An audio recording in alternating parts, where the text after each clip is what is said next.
Nessa aula eu vou falar sobre o sistema nervoso. Vou abordar tanto o funcionamento geral do sistema, falando sobre a célula que o compõe e como funciona essa célula, quanto as partes principais que formam esse sistema. Com relação à função do sistema nervoso, nós temos basicamente três funções principais. O sistema nervoso como um todo ele funciona como um sistema que processa a entrada e a saída de informações do corpo. Então ele está relacionado com a percepção das sensações, com o processamento dessas sensações e com a elaboração de uma resposta a partir daquilo que é captado por esse sistema. Nós dizemos, portanto, que é um sistema que está relacionado com a coordenação das funções do nosso corpo. Ele está dividido basicamente em duas grandes partes. Nós temos o sistema nervoso central, que é formado pelo nosso encéfalo mais a medula espinhal. O encéfalo seria essa região contida no interior do nosso crânio, que inclui o nosso cérebro, uma região chamada de cerebelo, um outro órgão, uma outra estrutura chamada de bulbo e outras estruturas que não estão indicadas aqui nessa figura. E o outro componente do sistema nervoso central seria a medula espinhal, que é essa estrutura que é uma continuação do nosso encéfalo. A medula espinhal está diretamente ligada ao encéfalo e na realidade não existe uma separação física entre os dois. Um é uma continuação do outro. A outra parte do sistema nervoso seria o sistema nervoso periférico. Periférico significa que está aos lados, que está em volta de algo central. O sistema nervoso periférico ele é formado basicamente pelos nervos que partem do sistema nervoso central. Então nós temos nervos que saem do nosso encéfalo e nervos que saem da nossa medula espinhal. Esses nervos são chamados de nervos cranianos, são aqueles que estão aqui na região do nosso crânio e que partem basicamente do nosso encéfalo, e os nervos espinhais, que são os nervos que partem da medula espinhal. Mais para frente vamos voltar nessas estruturas. Bom, tanto o sistema nervoso central quanto o sistema nervoso periférico é formado pelo mesmo tipo de componente, que são essas células que compõem o sistema nervoso como um todo, chamadas de neurônios. O neurônio é uma célula que tem aqui, nós temos um neurônio representado aqui em branco, tem em geral esse formato típico. Nós temos neurônios com outros formatos também, mas de um modo geral são células com esse aspecto, com esse jeitão. Ele é formado, todos os neurônios são formados, na verdade, por três partes básicas. Uma parte que nós chamamos de corpo celular, que é essa parte mais semelhante a uma célula típica, que contém aqui o núcleo dessa célula. Então todos os neurônios contêm um núcleo. A partir desse corpo celular nós temos ramificações que partem dele.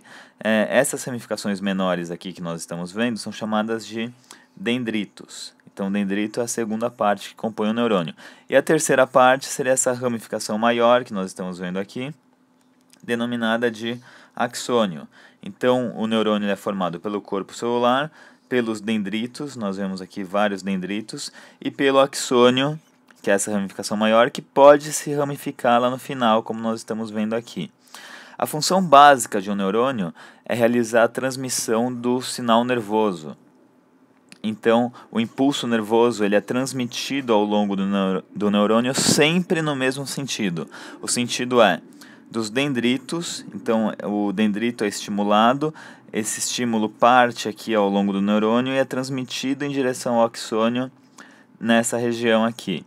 Uma vez que esse estímulo chega no final de um axônio, ele vai ou estimular um outro neurônio ou estimular uma outra célula. Aqui em geral nós temos duas possibilidades. Pode ser uma célula muscular, que pode, por exemplo, se contrair, ou pode ser uma célula glandular, que pode liberar uma determinada substância, um hormônio, por exemplo, no nosso corpo.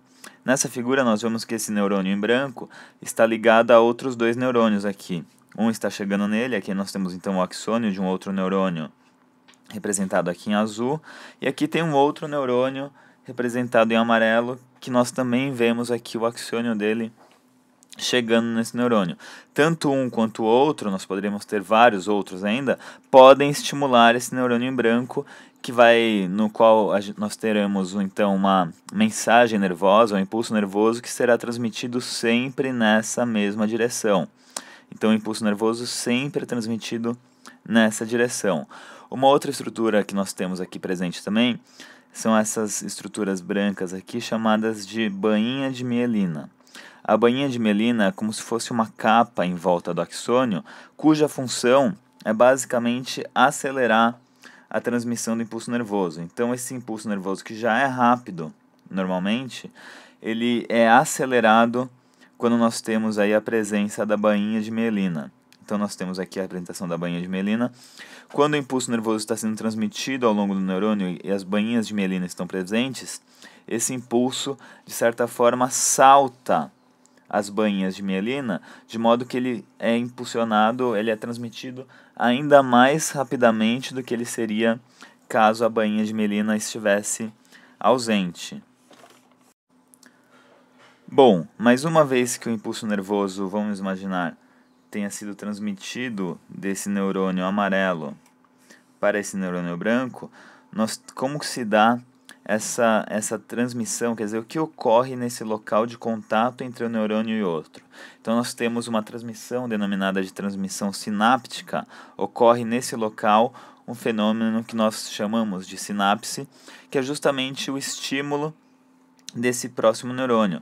Nós teríamos, na verdade, uma longa cadeia de neurônios, um atrás do outro, e na verdade isso se ramifica de um modo muito mais complexo do que isso, por exemplo, no nosso sistema nervoso, de modo que um neurônio, ao ser estimulado, ele vai criar um impulso nervoso que vai percorrer seu axônio e ele pode chegar num próximo neurônio. Ocorre aqui uma sinapse, que é essa comunicação entre dois neurônios, ou entre um neurônio e a próxima célula, que cria um novo impulso nervoso, no caso, que percorre esse neurônio vermelho e estimula esse amarelo. E isso continua nessa sequência até chegar no último neurônio aqui. No caso, nós poderíamos imaginar que no final desse processo nós poderíamos ter uma célula muscular que seria estimulada e, portanto, contraída. Ou poderia ser o inverso, nós poderíamos imaginar que aqui no começo do processo nós tivéssemos uma célula sensorial que foi estimulada de alguma forma, ou pelo tato, ou nós poderíamos pensar numa célula do olfato, ou uma célula fotossensível, como as células dos nossos olhos, que foi estimulada e criou, portanto, o impulso nervoso que foi carregado por essa longa cadeia de neurônios até chegar, por exemplo, ao nosso cérebro, onde essa informação seria processada. Mas como se dá de fato essa história da sinapse? O que seria a sinapse? Bom, para entender então um pouco melhor como é que ocorre a sinapse, nós vamos examinar esse outro esquema no qual nós temos dois neurônios, aqui o corpo celular, os dendritos do primeiro neurônio. Esse é o axônio. O impulso nervoso está sendo transmitido aqui no caso, nesse sentido, como indicado pelas setas. Aqui está o segundo neurônio com seus dendritos, e é nesse local onde ocorre a proximidade dos axônios de um neurônio com os dendritos do outro, onde ocorre de fato a sinapse, que é essa comunicação entre o neurônio e a célula seguinte. Aqui nós estamos vendo um detalhe desse local, com a ponta do axônio do neurônio da esquerda e a ponta do dendrito do neurônio da direita. Bom, a sinapse vai ocorrer aqui. Vejam que não há um contato físico entre as duas células, existe um espaço aqui entre os dois que é chamado de fenda sináptica, que é onde vai ocorrer de fato a sinapse.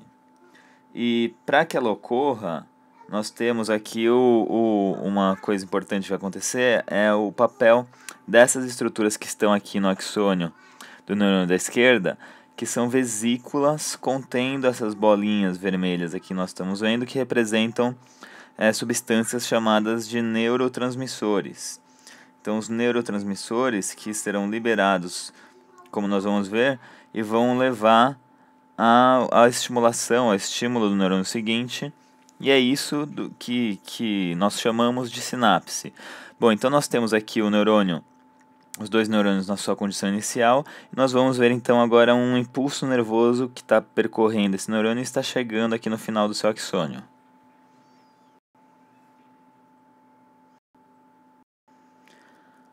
Bom, o impulso nervoso então ele chegou até a ponta desse axônio e uma vez aqui, uma vez nesse local, ele vai fazer com que essas vesículas se aproximem aqui da membrana e liberem seu conteúdo, que são os neurotransmissores, como nós vamos ver agora.